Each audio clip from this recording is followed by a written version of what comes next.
அதாவது மகாஜனங்களே, 13 பேர் சுட்டுக் கொல்லப்பட்டார்கள். நான் குற்றம் சாட்டுகிறேன்.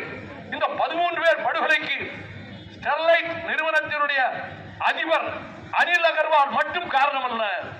அன்று முதலமைச்சர் பொறுப்பிலே இருந்த மிஸ்டர் பழனிசாமி, நீங்கள் ஒரு குற்றவாளி. You are an accused. 13 பேர் சாவுக்கு நீங்கள் ஒரு காரணம்.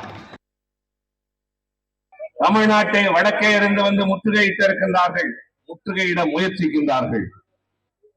வடக்கே பல மாநிலங்களில் சூழ்ச்சியையும் சூதையும் கருவியாக வைத்து அதை வென்றெடுத்த அவர்கள் தமிழ்நாட்டையும் ஆக்கிரமிக்கலாம் என்ற எண்ணத்தோடு வருகிறார்கள். ஆனால் இது திராவிட பேரியக்கத்தின் கோட்டை என்பதை நீங்கள் 23ஆம் தேதி நிலைநிறுத்த வேண்டும். அவரு அப்படியே கோயம்புத்தூரே மாத்தி விடுறேன் அப்படின்னு சொன்னார். அவருக்கு பேர் தான் அண்ணாமலை. இப்ப எங்க இருக்காருன்னு யாருக்கும் தெரியாது. பாப்பா அவரு எனக்கு என்ன தொகுதியில எங்க நிக்கிறீங்கன்னாரு.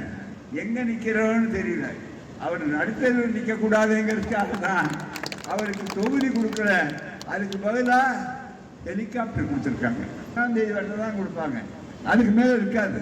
அப்புறம் கடுக்கா கொடுப்பாங்க. அவ்வளவுதான். அவருக்கு